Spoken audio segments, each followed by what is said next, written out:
Get it, Lindsay. Just get it. With us. I just love that song. I always have to dance a little, She you know. does.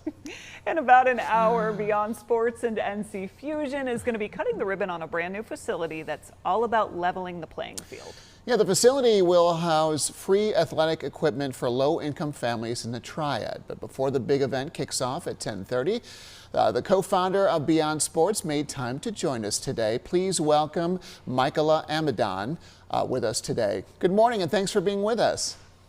Good morning. Thank you, guys. Yeah, we appreciate you being here. Kind of talk about first what some of the barriers of youth sports are, because I know equipment isn't necessarily accessible to all children, obviously.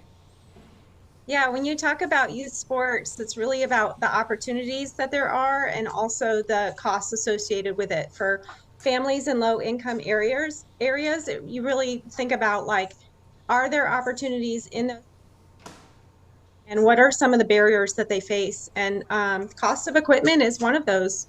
It's not just about the cost to participate on a team, the registration fees, but it's also about what goes along with it.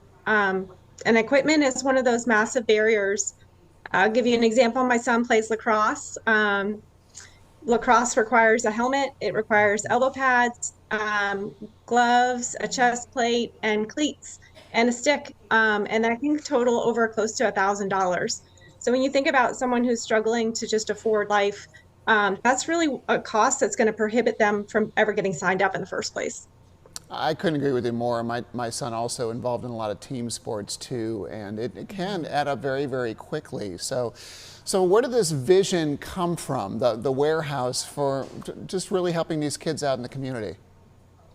Yeah, so Mike Kennedy, my co-founder, and I, we would both talk about youth sports, and we both had kids and coached within Title I schools, and we would talk about some of the things that they struggle with.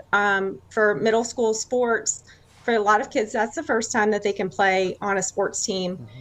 And at a Title I school, they're given a very small amount of income for sports through the county. And then a lot of the additional funding comes from parent involvement, fundraising, ticket sales.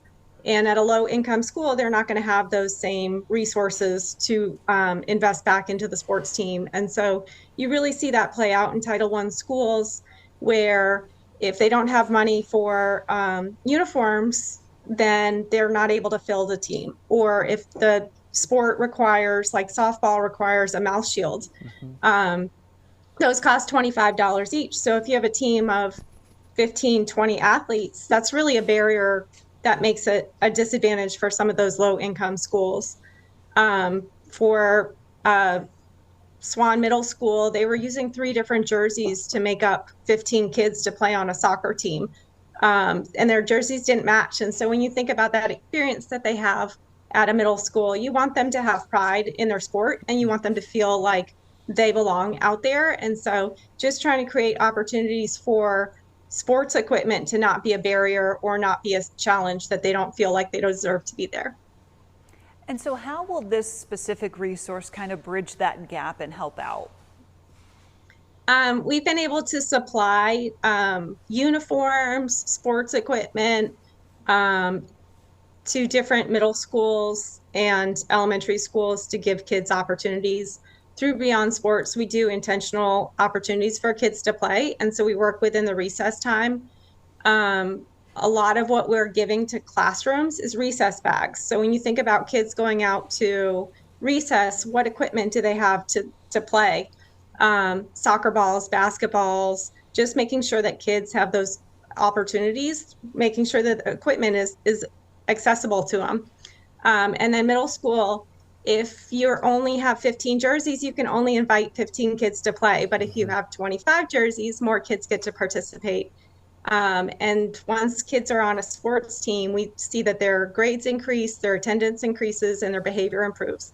And so that really gives them a community to tie into. And so it's just so important as kids get to middle school and high school that they have those equipment resources to make sure more kids have access to play.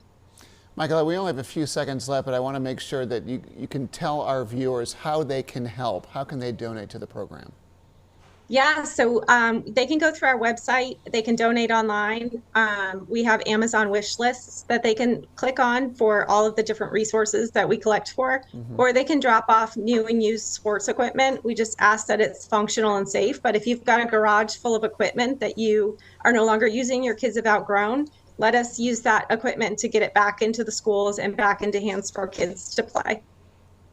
Amazing. Thank you so Terrific. much for joining us and letting people know how they can help. Beyond Sports ribbon cutting event runs today from 10:30 to 12:30 at Hope Hub on Walker Avenue in Greensboro. You are encouraged to donate for fall sports right now, like football cleats, shin guards, volleyball shoes, or any recess bags as well. You can head to beyondsportsnc.com.